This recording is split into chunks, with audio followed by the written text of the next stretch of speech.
Hi everyone, and welcome once again to the Masters of Photography Freestream. Ian Gavan has what many might consider as a dream job in photography. He has the best view in the house at huge rock festivals and gigs, and he gets to be up close and personal in his portraits of famous rock stars and celebrities.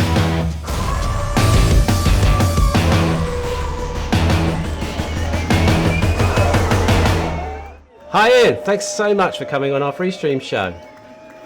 It's a pleasure. Thanks so much for having me. That's great.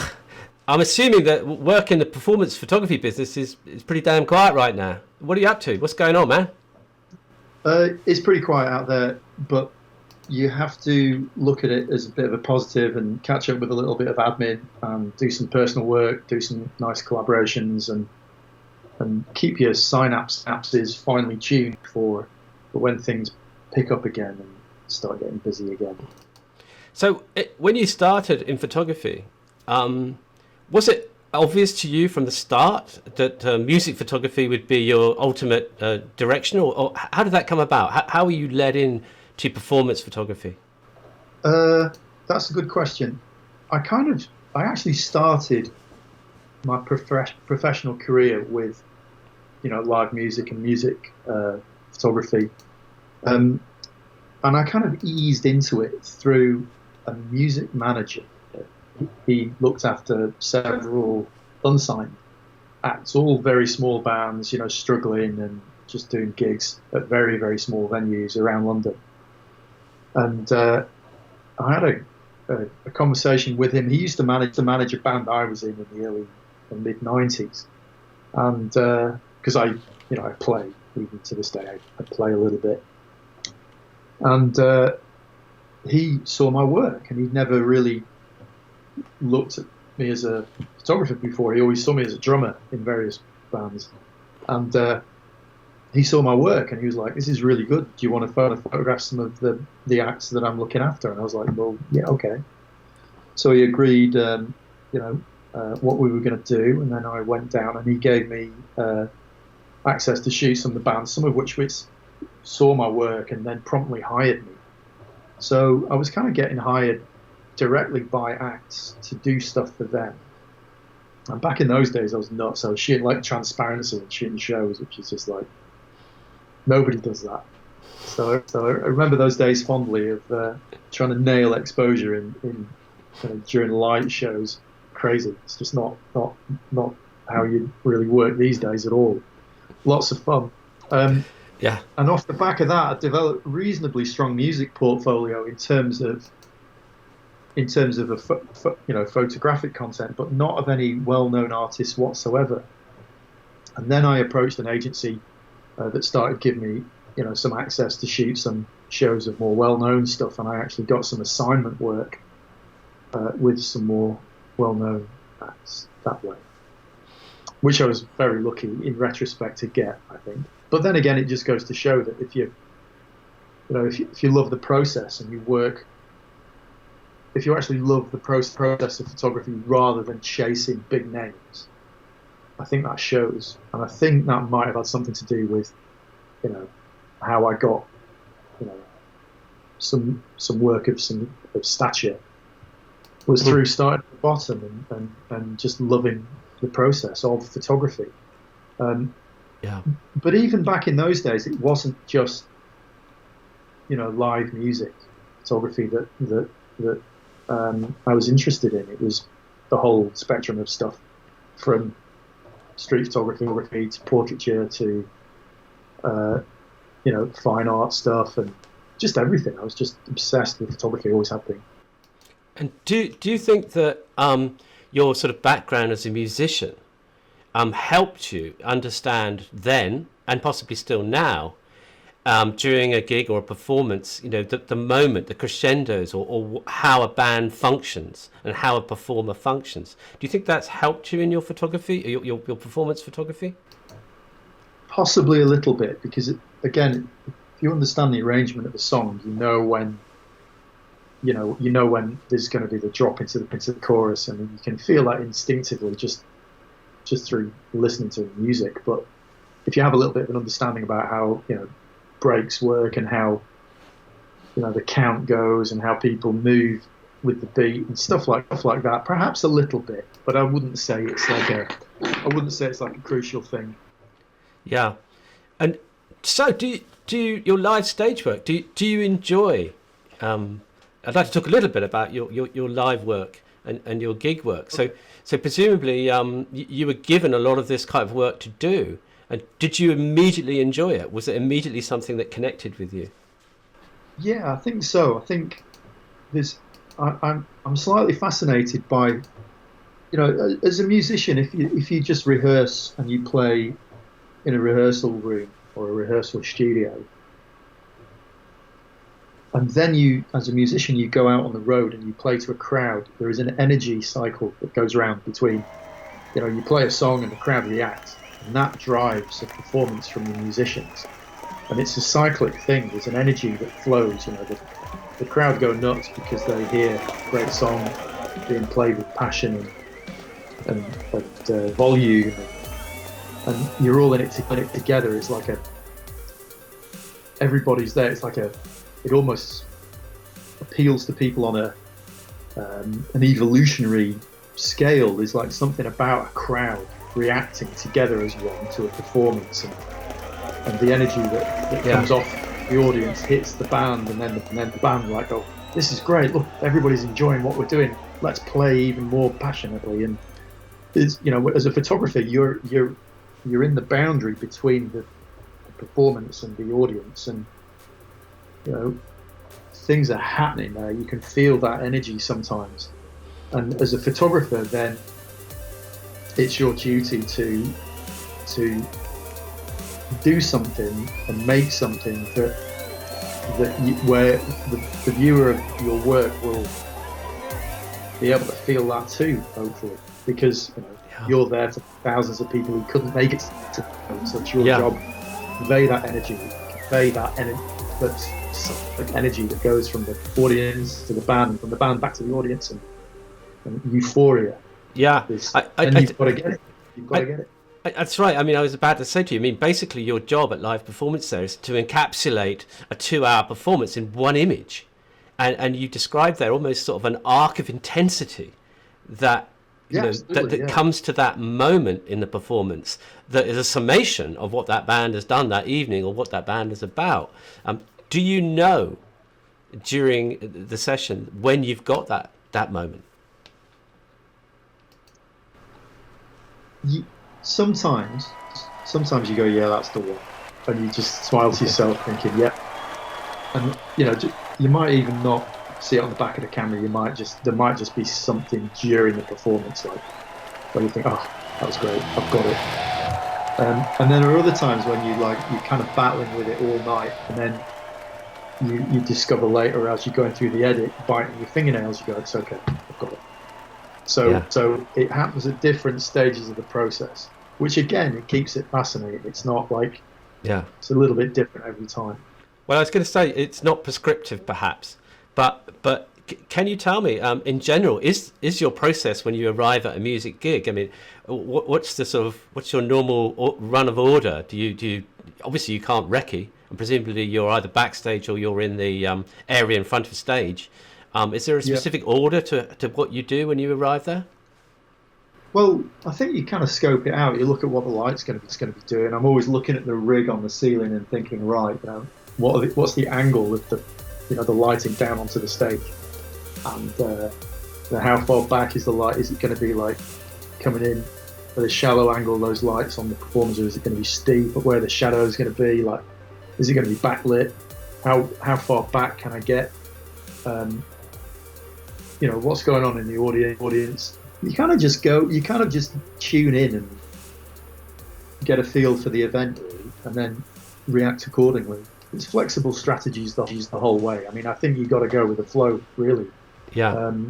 Record what happens. So yeah, sometimes you might have to react to something that's happening quick. Sometimes things can get pretty spontaneous, which requires, you know, being pretty nimble sometimes. And so, yeah, during this sort of nimbleness, do you find yourself, is it you lining up, say, for example, the microphone, the lead singer or lead vocal microphone, so you're looking at the light rig behind it to see, well, actually, if I'm here, there might be a flare coming from that, and if I move a little bit here, the flare will wrap, and things like that. Is that sort of part of your process? Yeah. Absolutely. The composition in any form, gig photography or any genre of photography is crucial. I mean, it's, you put 4 edges around stuff, and you can fill your rectangle with a hierarchy of components to generate some sort of sympathy with what's going on, and hopefully get some balance and some negative space, and where everything just has like a harmonious interaction. And I think that's the same in any kind of photography. You've got to get a feel for composition and what's going to work, and some of that is instinctive and some of it is out of necessity. So for example, like there's all kinds of stuff on stage that can ruin a shot, like mic stands are a general pain in the ass sometimes, and they can obscure, but then sometimes you can use them to your advantage, frame things up through them, and then there's other things that can get in the way, like boom stands that hold cymbals and microphones over drum kit, and monitor speakers and paraphernalia on the floor like pedal boards and set lists and all kinds of stuff. So I think you're always going to get some kind of extraneous stuff in the frame. You can't pare it away too much, because that's just the nature of what it is. You can never get sometimes you can get a clean shot that's super clean and isolated, but again, it's just going with the flow, and to a certain extent there's a bit of improv going on. Yeah, so there's no sort of ideal shot. You're not looking for that clean shot, or particularly there's no formula that whoever's sending you there to cover the gig says make sure and get the shot. Like in a sort of paparazzi, the shot where the subject is looking directly at your camera as a pap, is probably considered to be the shot. But that's not necessarily the same in performance photography, correct? No, yeah, absolutely. I mean, it's all well and good getting those, really nice tight shots of the singer doing the thing, delivering the performance. But that doesn't usually tell the whole story, because you can't really see how big the hall is, and you can't really see what kind of crowd there is there, and how they're reacting. So sometimes, like a wide shot is the answer, and you try and get a little bit of, I mean, obviously it's about the performance predominantly. But the performance is driven by an audience to a certain extent. Yeah. Sometimes it's good to get out of the pit and shoot across the top of the audience towards, shoot from, try and get down the mixing desk for part of the performance if you have time, if you're there to cover the whole thing. And other times it's like, you just need to, because sometimes there's the personality of the performer, which is the main thing, rather than the whole. Because sometimes you get hired to shoot, the performance, but together with the light show, because there might be like video displays or some kind of like design of the stage and the light show combined that needs to be recorded. Yeah. So sometimes that can be a factor as well. And it's a good thing. It's a thing you mentioned, really really interesting actually, about how much time you're given. And is it true that often a gig often at a gig, it's sort of 3 songs and an encore. What is the normal amount of time that you're given? Are you restricted? Can you move around? Can you go backstage? How does that normally work? If you're hired by the performer or the band, then sometimes you might get good access, and you might have to do some stuff backstage, or shoot some sort of interview before the show or something like that. But more often than not, it's 3 songs in the pit, and you have to, then get out of there. And for good reason too, because if you're a paying fan, you don't want to have the distraction of, photographers in between yourself and your idols. Yes. You pay the good money to see. You don't want anything in the way. So I can get that. Yeah. But sometimes you're there for the whole thing, and you have to, and then it's just a case of operating with a reasonable amount of simpatico to everyone, not distracting the performers, keeping out of the way of the audience as best you can, but also managing to nail the brief. Yeah, and once you've finished your session, or in the pit or wherever it is, Yeah, along with other photographers as well, is there suddenly a mad dash to get these pictures out and on the wire, or is it all fairly civilized? they can be. I mean, at Glastonbury, I remember shooting alongside, shooting some of the headliners at Glastonbury, and you do 3 songs of some huge act, and it's a case of hoofing it back to the press tent as fast as possible. I'm quite tall and got long legs, so I can burn off the opposition and get to my laptop, get the card in there. So it's a foot race. It's a foot race back to the press tent. I've had foot races before in a jovial kind of way, but there is sometimes the conversation goes a little bit, and it's like, right, let's we're working here. We're not on a jolly. This is work. Yeah. It can be fun. Yeah, I've got some fond memories of legging it out of various acts and hurtling to the press tent, calling the desk, calling the picture desk and saying, right, I've got our frame coming at you, then I'll have another 5 within a couple of minutes, and just moving the first picture out for the best chance of, because the papers are on hold until they get something through, and then it's the first picture. That's it. Put it into the layout and run it. Wow. So that's it's kind of satisfying when you get a front page from that's from a Glastonbury headliner. It's always Do you enjoy Glastonbury? If the weather's nice. Yeah. If there's no mud. It can be really tough. It can be a grind, Glastonbury, when your boots weigh 10 kilos each because of the amount of mud that's on them, and then you've got a couple of cameras hanging off you and loads of big lenses and stuff. Yeah, it's hard work, but yeah, sometimes you see things you'll never forget. I've got some beautiful memories. I think I've done 10. Oh, well, it would have been 10 if I'd have done the Glastonbury that's just been cancelled, which is a shame. So yeah, I was going to ask you about, if you don't mind, if not revealing too many trade secrets, what your lens packs would be when you go in a pit. Is there a particular lenses that you always take? Yeah, I mean, if you shoot music, Glastonbury, a lot of the music, actually, to be fair, is during the day, so you can probably get away with slightly slower lenses, lenses that open to f4, f5.6, and make your day a little bit easier. But in the evening, when things start to get a little bit gloomier, and depending on the light show, sometimes things can be very, very dark. So you're definitely going to need the f2.8 lenses, the fast zooms. So I usually take a 24 to 70 f2.8 lens, 70 to 200 f2.8 lens, and those are your main two kind of go-to workhorse lenses. Classic. Which everybody who's shooting music who knows what they're doing has to kind of have those or equivalent of. And then in addition to that, I also take, for years I used to take a 300 2.8 with me. That's a bit of a beast. That lens, isn't it? Yeah, it's a bit of a beast. And I've got like a really, really old.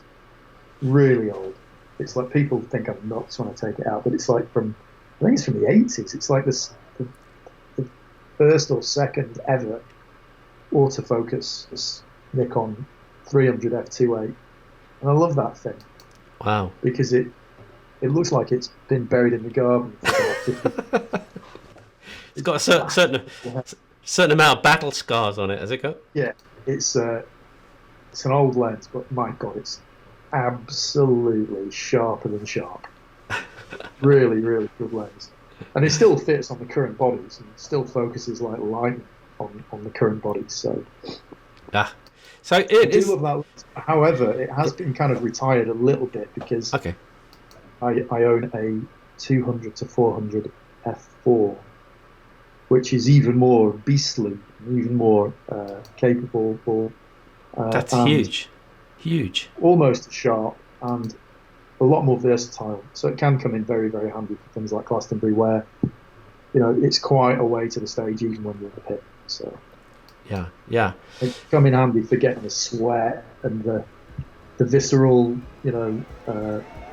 close shots, which is sometimes quite nice to widen the set a little bit. Can I ask you now about perhaps an image that you created at a live performance? If you could give us a little story, perhaps about an image that you love, and that was an image you created at one of those live performances. Yeah, there was one that springs to mind that I was really particularly fond of. Was a shot that I did of the Rolling Stones at their 50th anniversary gig at the O2 Arena in London.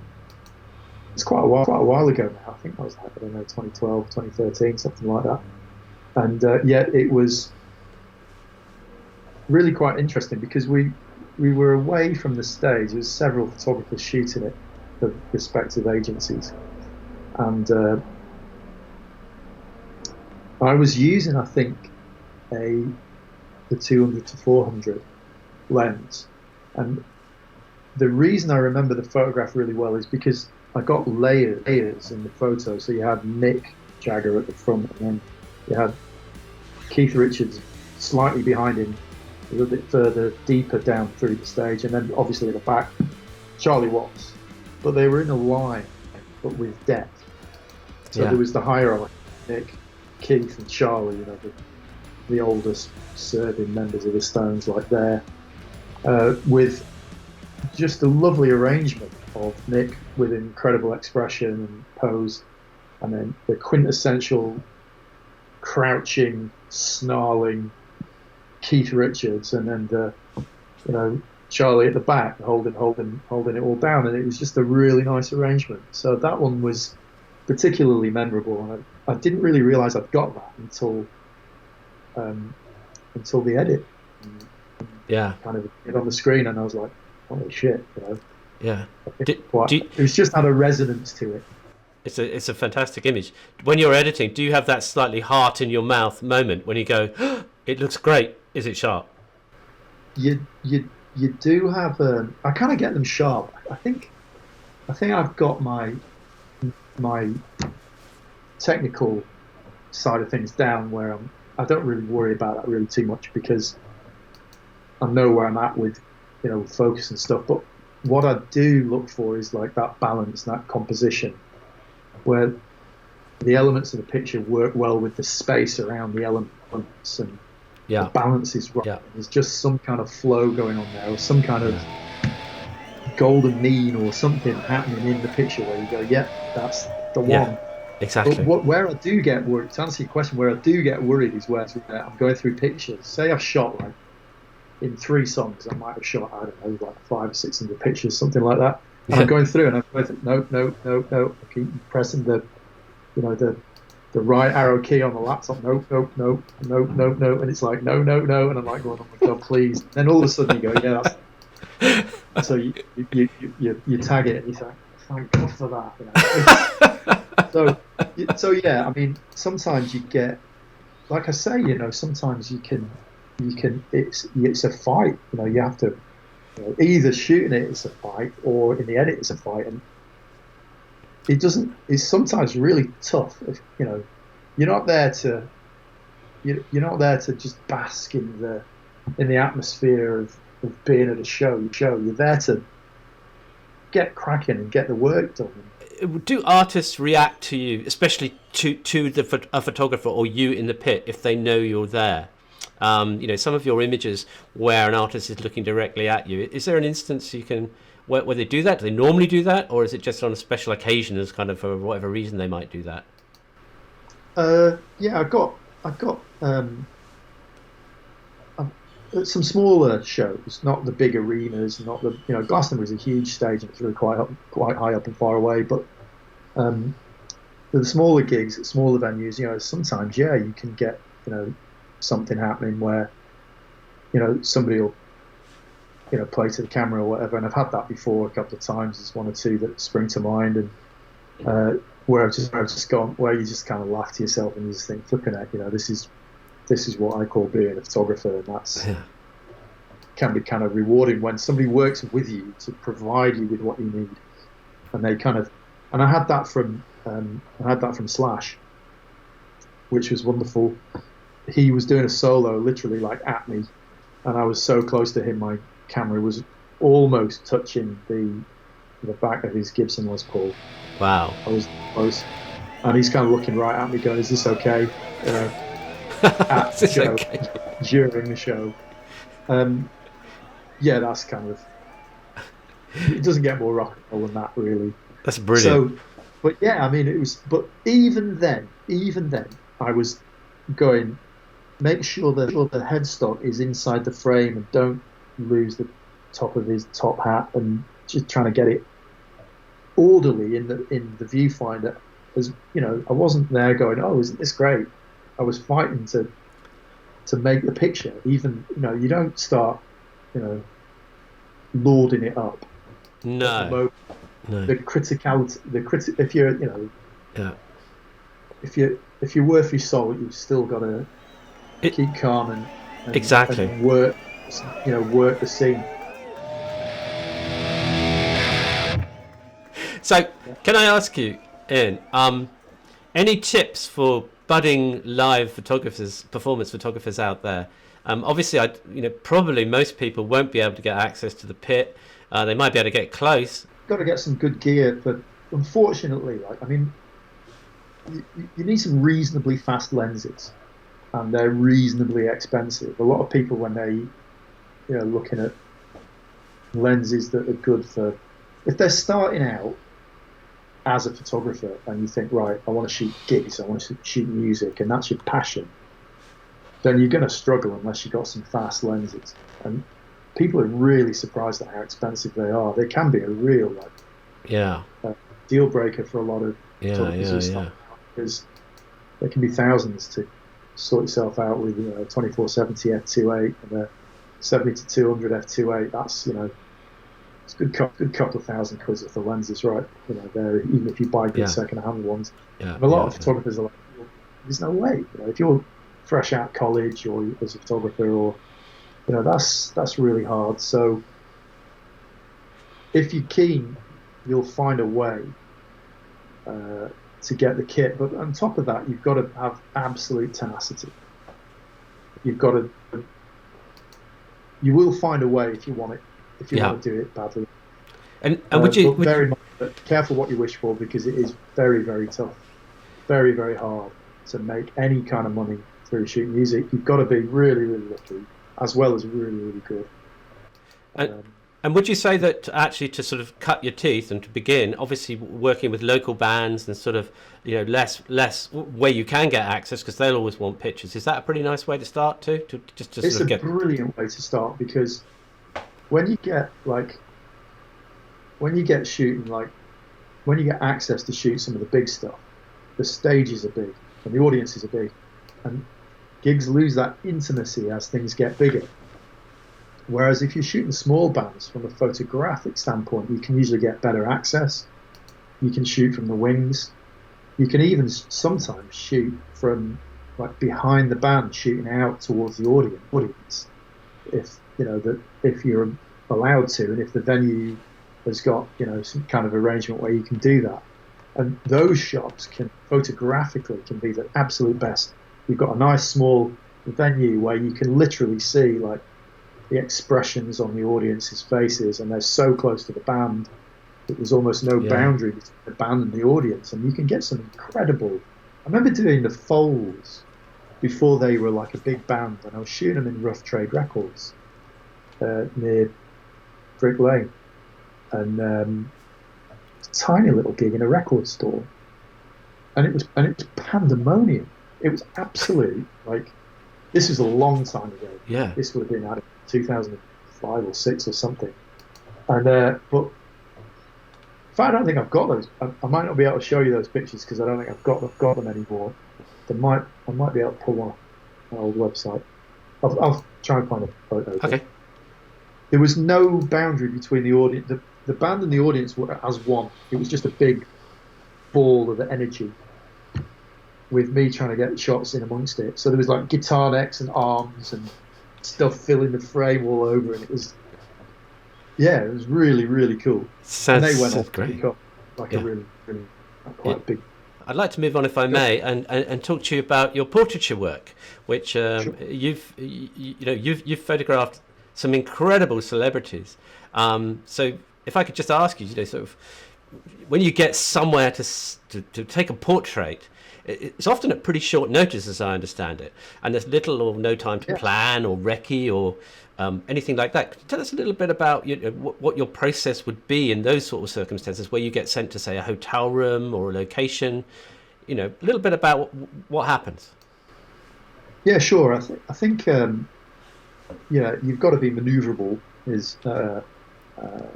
and have a range of strategies at your disposal. So flexibility is a good thing. Sometimes if you're working for an agency, you will suddenly get reassigned, or from out of nowhere you'll get assigned at short notice to go and do a portrait.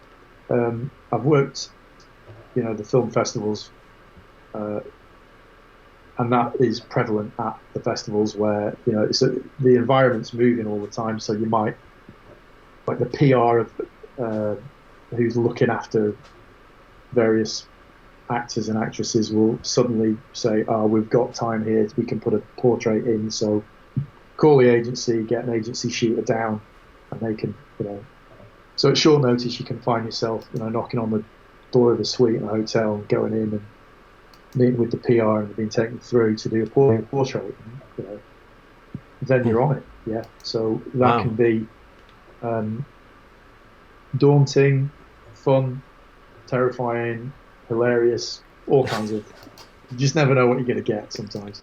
And what's your process when you walk in? Do you usually say, give me a minute, I just need to work out where I'm going to shoot it, or is sometimes the celebrity just there and you have to go like, well, here I am, photograph me, or are you able to construct like your foreground, a background, put up any light, or do you just normally have to go for it? I usually get in there and meet and say hello, and then just humanize with whoever it is you're shooting, and let them know that you want to work with them. And I usually say, hey, can we have a look around? Do you have any ideas? And try and get on a level with people, and just say, have you been shot in here before, or is there somewhere interesting, or have you got any thoughts on this, or do you want me to come up with some stuff, and just get some kind of dialogue going, and just have that can-do attitude, but also an attitude of like flexibility and how you can make it. And I usually take the piss out of myself. Really? What do you mean? Yeah, because then you let them know you're a human being, and that you're just say, well, I fucked up the last one. I'll try and get it. and just so you get some giggles, and that's what makes good pictures, is if you can make somebody go, well, this guy's all right, he's not an asshole. Yeah, he's human. So you facilitate. You can be quite a slick little son of a bitch to pave the way to get in the shot. I don't know. But you tend to, from what I can hear from you, you tend to keep it on the light side. You don't go in there with like, this is an intense portrait of you.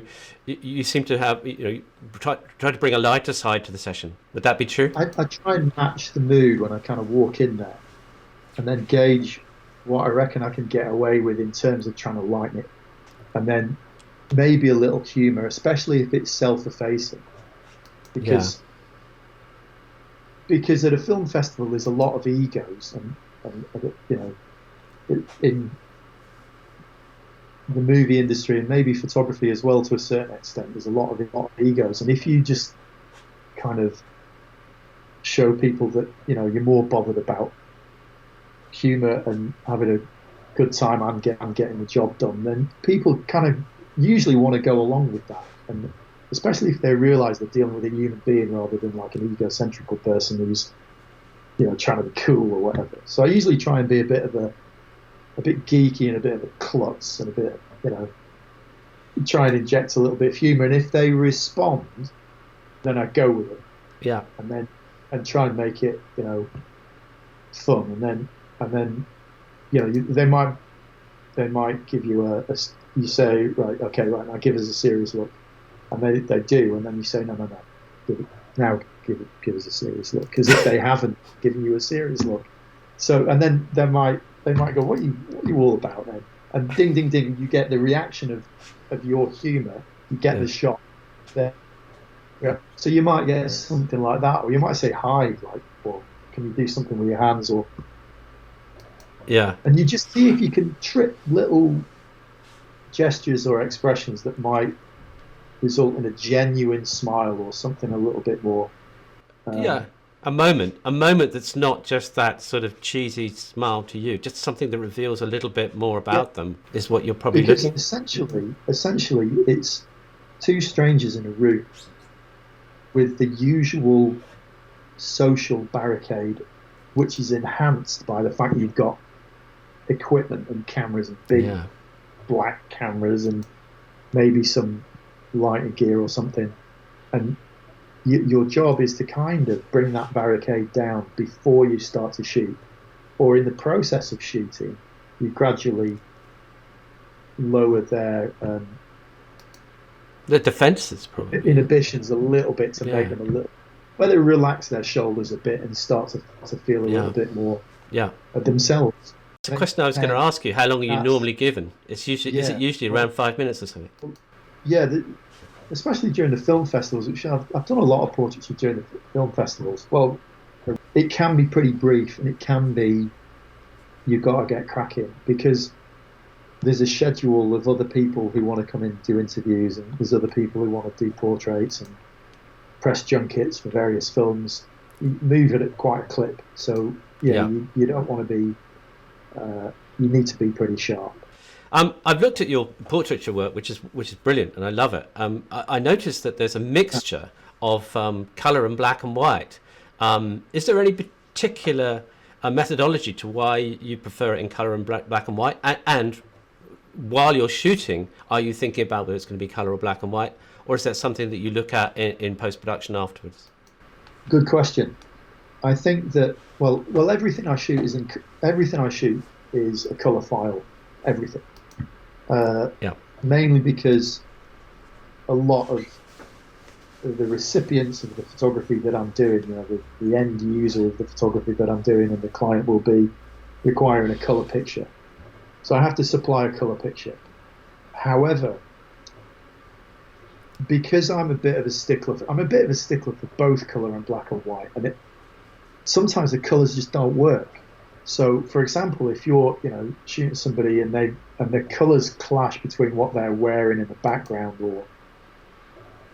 it's not going to work photographically.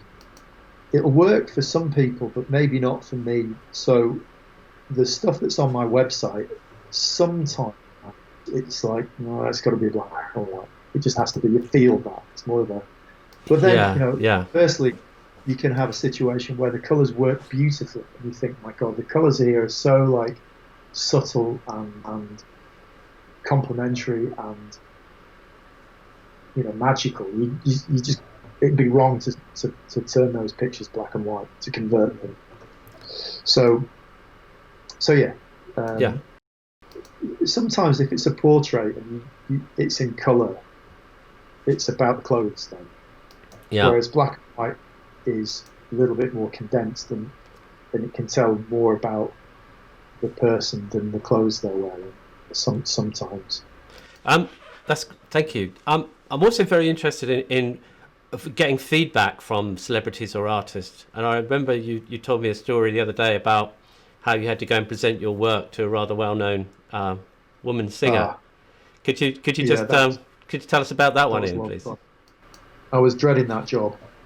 I got a phone call saying that my portfolio was on the table alongside 4 others to do the London leg of the Sweet Sweet Fantasy Tour by Mariah Carey.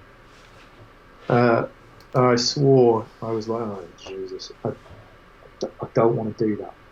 Don't want to do that. Because she's got a reputation as being a bit fractious. A diva, a little bit of a diva. So went down, shot some stuff, then had to do some backstage stuff. Her just before she went on stage, and then the whole show shot from all over, and then some more stuff backstage. At the end, I had to do the approvals process. I got a message the next day: go to the Corinthia to go through the photos and do the approvals. So I get down the Corinthia, kept waiting, go and have a coffee. He kept waiting again, come back in an hour, kept waiting again. Finally, I get taken up to this palatial suite at the Corinthia, where I'm kept waiting again. So I set my laptop up on a coffee table, power it up, and kept waiting. And I'm expecting for the manager, who's a woman called Stella, to come through and do the approvals. But Mariah Carey walks in and goes, "Are you the photographer?" I was like, "Yeah, how are you doing?" Ooh. So yeah. Wait, you weren't expecting that one? No, absolutely not. So I get up and I say hello and say, "Hey, it's really cool to shoot your show. I really like your English accent." Well, it's of course it's me trying to break the ice immediately by, finding something to talk about. So when I said I really like your English accent, she replied in an English accent. "Why, thank you very much." So in a New York accent, I said, "Oh, forget about it." So we're kind of laughing, and then we go and sit down. We go through the pictures, and we had a really, really good conversation and a bit of a laugh. She introduced me to her kids. She apologized for leaving a fingerprint on my laptop screen, and was as polite and as nice as you could possibly imagine. And that's extraordinary. Not what you were expecting at all. She continued her perfect English accent, and I continued to speak in an American New York accent throughout the approvals process to our mutual humour. How did you know she could do an English accent? Well, she actually spoke to the crowd during the gig the previous night with an English accent, and I was away thinking, yeah, that's quite a convincing English accent, which was the first thing that I complimented her on when she walked into the room, which was the great opening gambit to a really nice approvals process. I mean, we both had a cool time. So, Ian, is there any ambitions left unfulfilled? Given a free choice right now, who would you most like to photograph next? I guess I mean either a live performance or a portrait. A live performance, I think I'd like to do another tour. I did a tour with a band called A recently. They did a 20th anniversary of an album that they released, which was their most popular album. It's an album called Hi-Fi Series. And that was wonderful. I did a whole UK tour with those guys. And again, when you do the same show a couple of nights in a row, you begin to really get, the arrangements of the songs and the set list, and know what's going to happen, and really get some good stuff and loads of great backstage stuff. And that was a lot of fun as well. The guys were great. So I'd like to do another tour of where you get to do a few shows in a row, or part of a tour. Interesting, good. And a portrait? Because portraits, I've done a couple of really good ones that I've wanted to tick off for many, many, many years. Yeah, so I did Al Pacino in a hotel lobby, in a restaurant lobby, I might correct myself. So, in Venice some years ago, and I couldn't believe I got that. That was, and I kind of pushed for it as well, because they wanted to do something different, and I pushed because I've been with him all day, and I pushed for maybe doing a nice portrait, and we managed to make that happen. And I was thrilled to bits. So that was pretty cool. Christopher Walken would be a good one. So my next question would be, if you could travel back in time and give your young self one piece of advice, what would that be? And do you think that would change your life today? I don't think there would be any huge change to how I've done things. No, that's a fair enough answer. I can't see anything that I desperately want to go back and change the course of time, like Back to the Future. I wouldn't really want to go and go in and change the timeline and correct something. I think I've had a reasonable amount of luck. And you can't really go back in time and change that, because that's so, like, you're not in control of that. You can engineer luck, so you can push for things. I think I'd go back and just say, like, don't be afraid of being assertive. Good advice to your young self, and good advice to any young people. I think that's often, especially as a young photographer who has to come face to face with someone in a portrait session or on the street or in a performance. Don't afraid to be assertive, perhaps to get the image you want, or do you mean in general? I think sometimes I've erred to the side of caution rather than to the side of being assertive. And I think if I could move the slider, if I could go back in time and move the slider just a couple of notches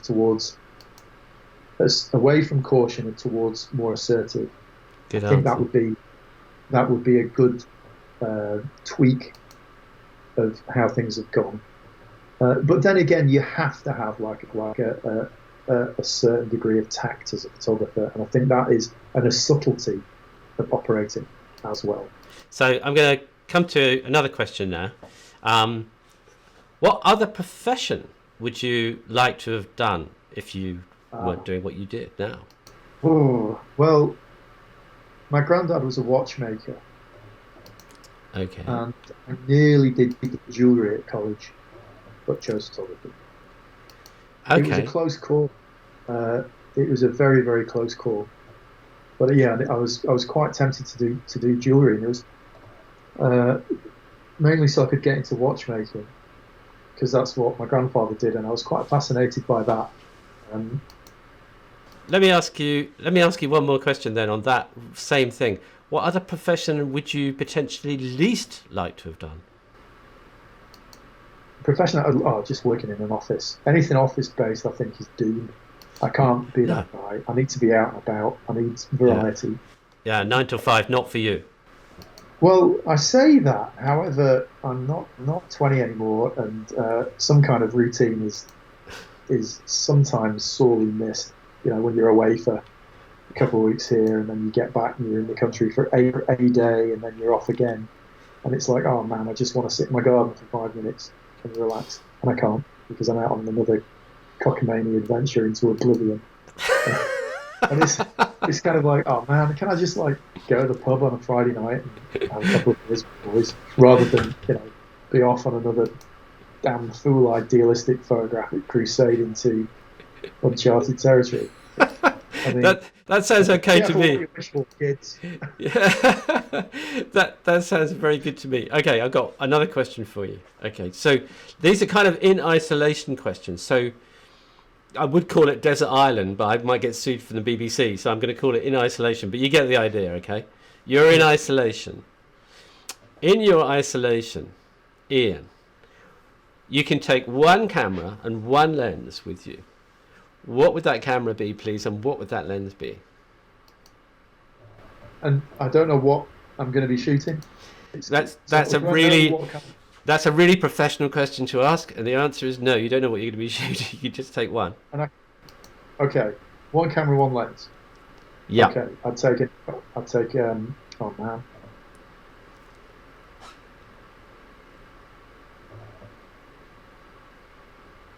That's really, really tricky.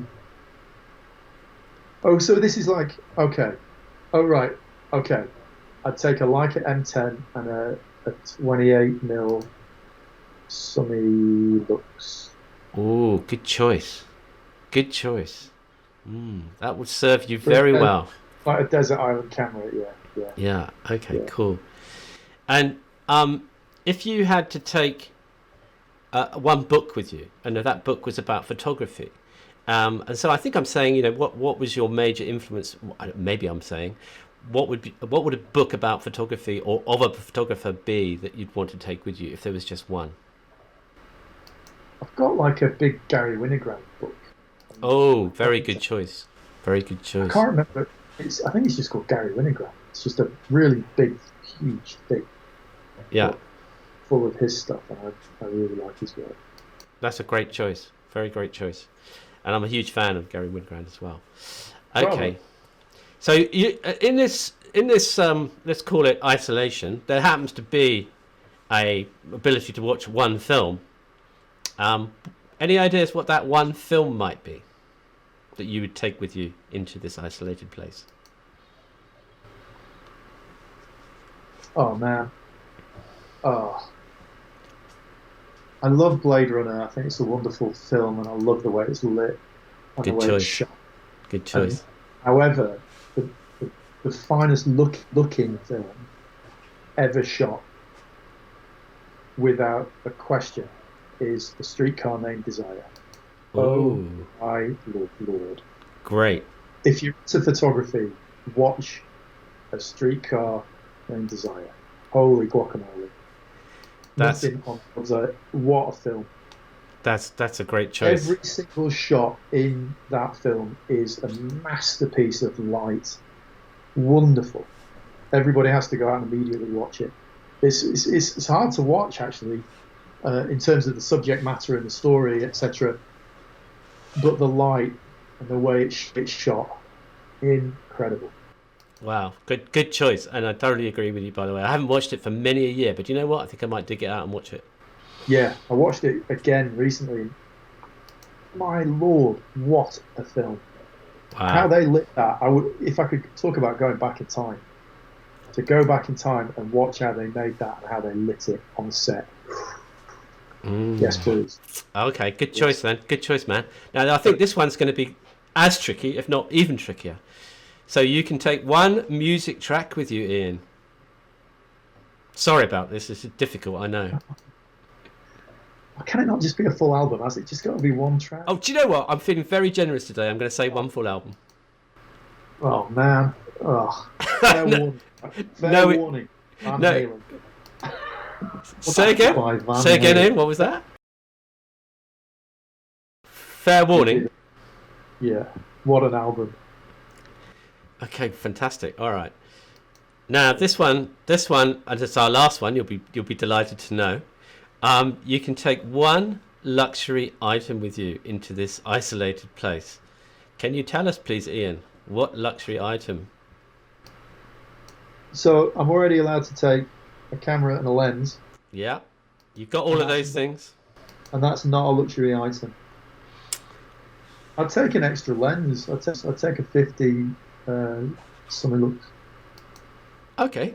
As a luxury, so I'd have two lenses on the. Okay, that's fine. So you're forgoing any kind of personal luxury item for a photographic lens. So forget it. I'll take another lens. I love it. Fantastic. Ian, I've seen some beautiful personal work on your website, prints for sale, and we'll pop that up later. Your website for anyone who want to go and take a look at those. But I want to thank you so much for being on our Freestream today. I can talk to you for hours, and we did a couple of weeks ago, didn't we? Thanks so much for coming on. It's been such a pleasure talking to you. It's an absolute pleasure, and it's one of the few things I can do with any aplomb is to actually talk about photography. So thanks for asking me pertinent questions, and I hope it's been a help to anybody tuning in. I'm sure it has. Ian, thanks a lot. We'll see you very soon. All right, all the best. Thanks a lot. Cheers. Bye. Thanks so much for watching, everybody, and we'll see you next time. Bye now.